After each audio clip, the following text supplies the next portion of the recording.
Inilah uniknya Indonesia, walaupun sekarang lagi rame bab nasab-nasab, tapi guru saya berpesan jangan ikut-ikutan. Mau zuriat Nabi SAW, jalur Sayyidina Hasan ataupun Sayyidina Husain, mau Jailani, mau Ba'alawi, kita cinta kepada semua mereka. Pegang itu ya. Oh gimana kalau itu nggak benar? Oh itu penelitian si Fulan, Kiai Fulan. Dia bertanggung jawab dengan penelitiannya. Dan perlu diingat, di dunia kampus, saya masih ngajar di kampus, hasil penelitian kita nggak boleh paksa ke orang. Kita punya penelitian, hasilnya nggak boleh dipaksain. Assalamualaikum warahmatullahi wabarakatuh. Ada kalimat yang cukup menggelitik dari pernyataan Dr. Ar-Razi Hashim. Di satu sisi beliau mengatakan tidak mau ikut-ikutan diskursus bab nasab. Tapi di sisi lain dia sedang mengungkapkan juga ya hasil penelitian itu tidak boleh dipaksakan.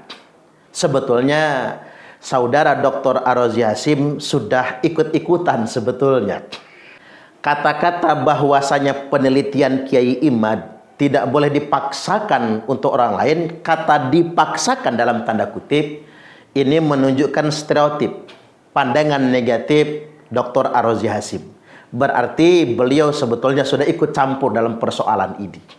Saya menangkap kesan bahwasanya Dr. Ar-Razi Hashim lebih pro kepada kelompok yang meyakini Bani Ba'alwi merupakan dzurriyyat Rasulullah sallallahu alaihi wasallam. Tapi berhubung ada penelitian Kiai Imad, tidak ada keberanian secara langsung untuk mengisbatnya. Karena siapapun yang mengisbat, menetapkan Bani Ba'alwi merupakan dzurriyyat Nabi, dia memiliki tanggung jawab intelektual untuk menunjukkan bukti.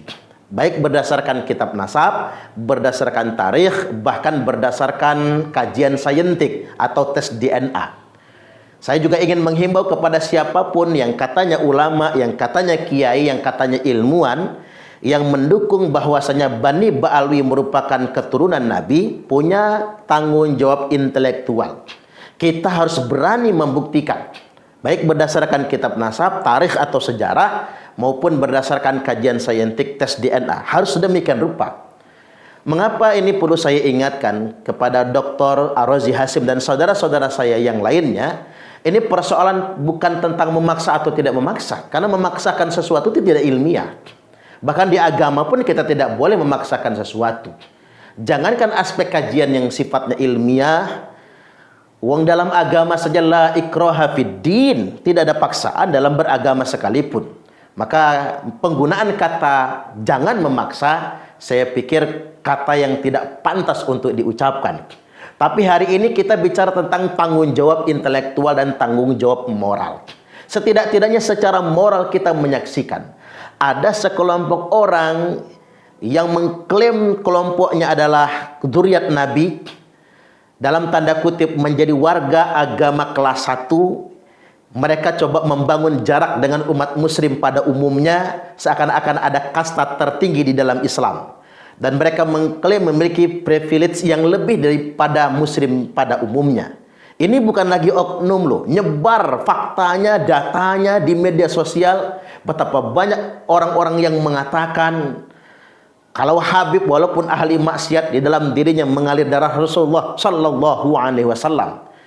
Siapapun tanpa pandang bulu, mau alirannya sesat, mau dia itu bodoh, mau dia itu bukan misalnya bukan orang bener-bener orang ahli maksiat, tetap itu keturunan Nabi. Bahkan melarang putri-putri perempuan mereka dinikahi oleh orang-orang lainnya. Mereka sebut ahwal, pribumi dan lain sebagainya. Kita sedang dihadapkan dengan sebuah bangunan cara beragama baru, di mana kita bertahun-tahun lamanya mengenali Islam merupakan agama yang sifatnya egaliter, mengajarkan persamaan, orang berbeda karena takwa dan akhlaknya. Tapi tiba-tiba kemudian Islam membangun sebuah kasta baru. Dan ini fakta yang sedang mengemuka, umumnya yang ada di Indonesia.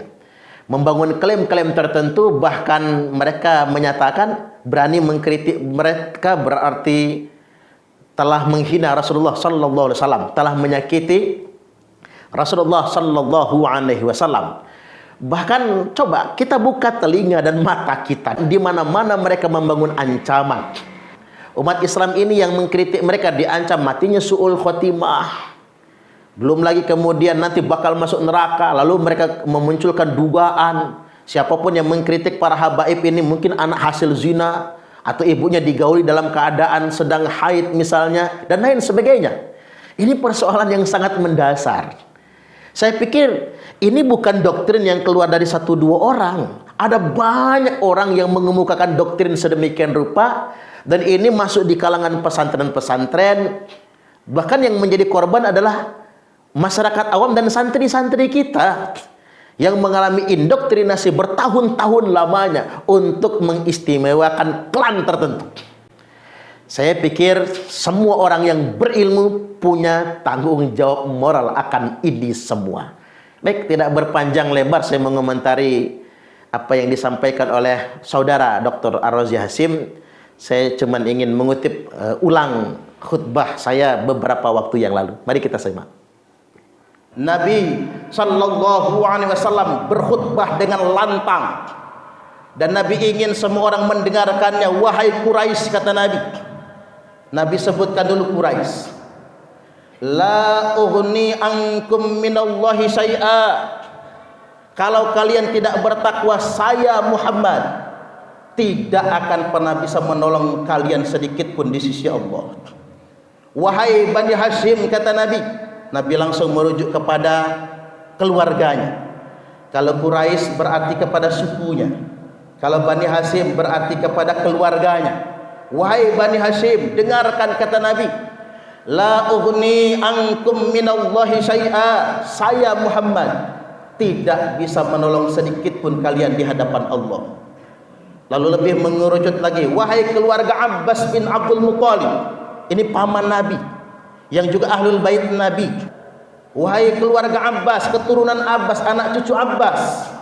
La ughni ankum minallahi syai'a. Saya Muhammad tidak bisa menolong kalian sedikit pun di hadapan Allah. Berbaru Nabi sebutkan yang terakhir, ya Fatimah. Wahai Fatimah. Nabi menyebutkan putri kesayangannya. Ittaqillah. Bertakwalah engkau kepada Allah.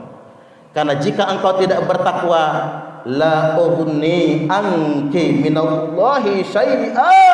Saya ayahmu tidak bisa menolong kamu sedikit pun di hadapan Allah. Jadi tegasnya jamaah Jum'ah, jika ada orang atas nama nasab mengklaim kelompoknya pasti masuk surga, apalagi ngaku-ngaku cucu Nabi tanpa harus beramal, maka Nabi sudah tegaskan, Fatimah sekalipun aku tidak bisa menolongnya jika dia tidak bertakwa kepada Allah.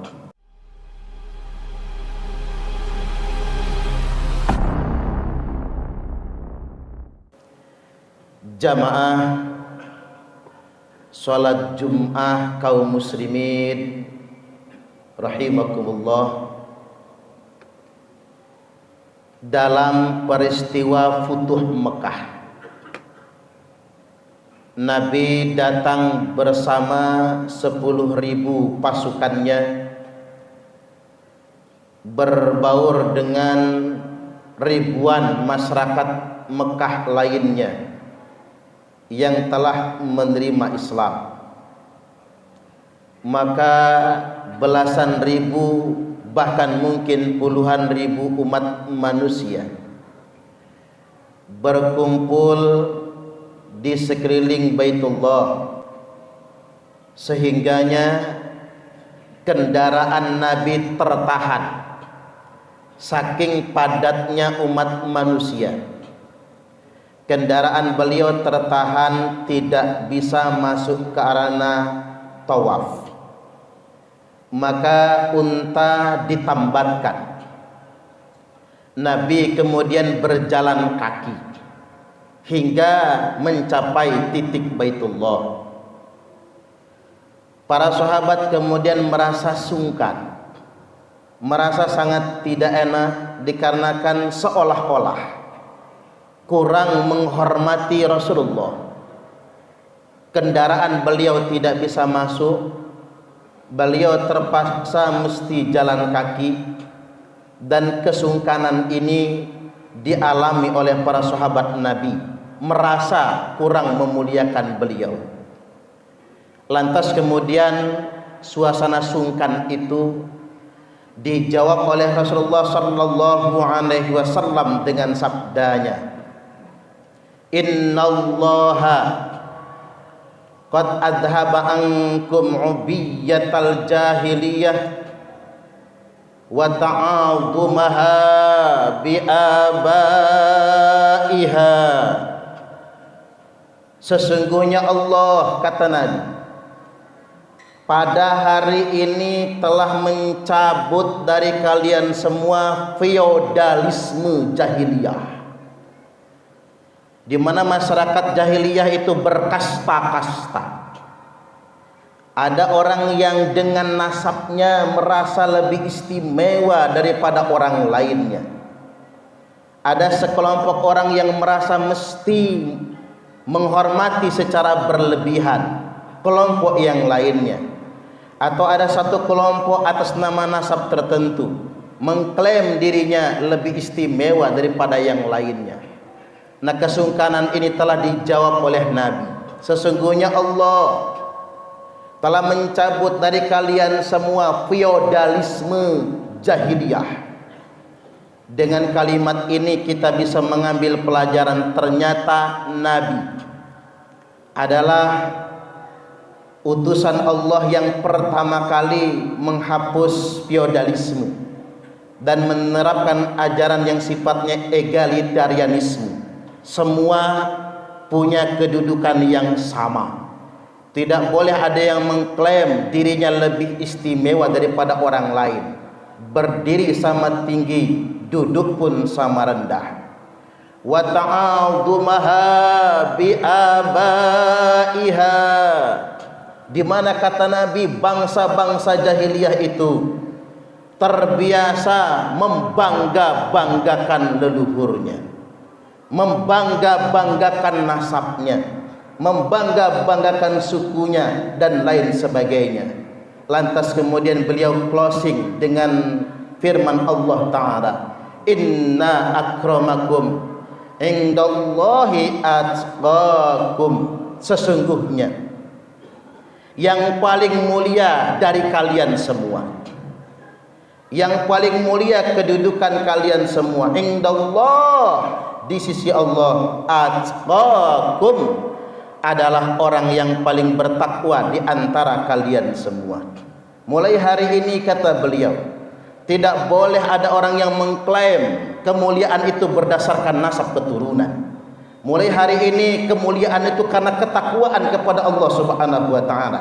Jadi jika di tahun 2024 yang sudah sangat modern ini ada yang membangun doktrin baru, seakan-akan di dalam Islam ini ada kelompok beragama yang lebih istimewa daripada muslim yang lainnya, berarti sebenarnya dia sudah mengembalikan Islam ini kepada ajaran jahiliyah.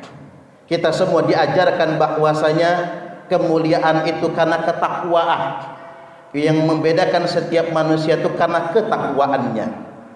Ada beberapa pelajaran yang bisa kita ambil dari sabda Nabi. Beliau menegaskan, dan hadis ini tercantum dalam kitab Sahih Muslim, "Wa man batta'a bihi amaluhu lam yusri' bihi nasabuhu." Barang siapa yang lamban amalnya, maka nasabnya tidak akan pernah bisa mengejarnya. Khatib ulangi sekali lagi, barang siapa yang lamban amalnya, maka nasabnya tidak bisa mengejarnya. Jadi nasab sama sekali tidak bisa dijadikan sebagai alat arogansi, tidak bisa kemudian menjadi garansi yang menjadikan orang lebih istimewa daripada orang lainnya. Karena mengapa? Semua tergantung pada amalnya.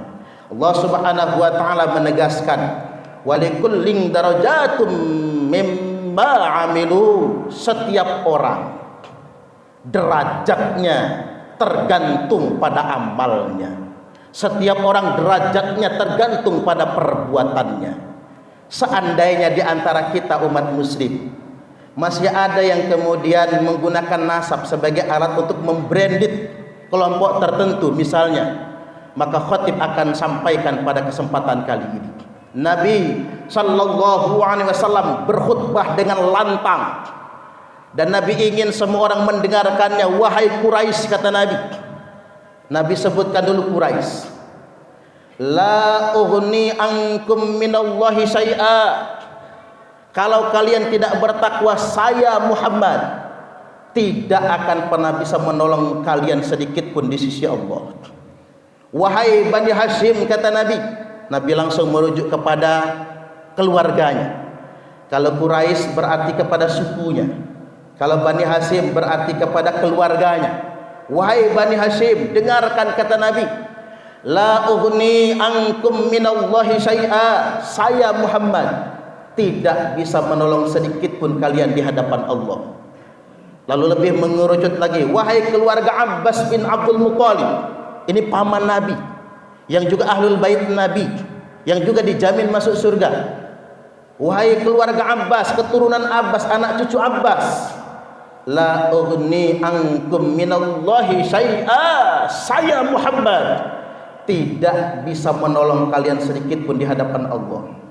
Baru Nabi sebutkan yang terakhir, ya Fatimah, wahai Fatimah. Nabi menyebutkan putri kesayangannya. Ittaqillah, bertakwalah engkau kepada Allah. Karena jika engkau tidak bertakwa, la ughni anki minallahi syai'a. Saya ayahmu tidak bisa menolong kamu sedikit pun di hadapan Allah.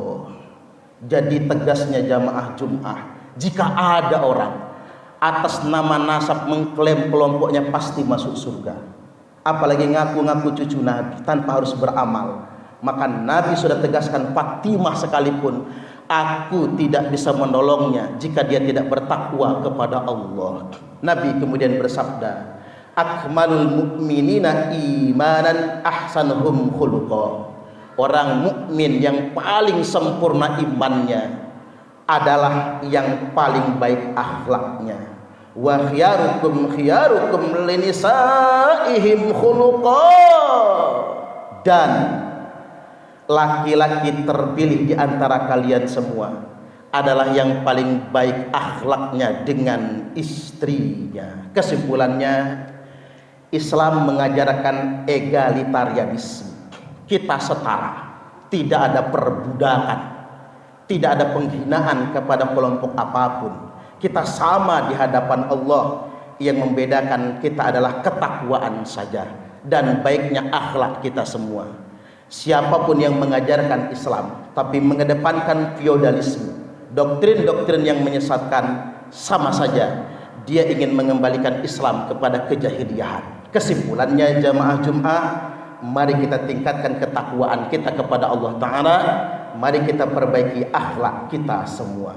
Barakallahu li wa lakum fil Qur'anil azim, wa nafa'ani wa iyyakum bima fihi wa dzikril hakim, wa taqabbala minni wa minkum tilawatahu innahu huwas sami'ul alim. Kami adalah Laskar Sabilillah, pecinta Wali Songo dan para anbiya, pewaris peradaban Islam di Nusantara, hingga berkibar bangsa Indonesia.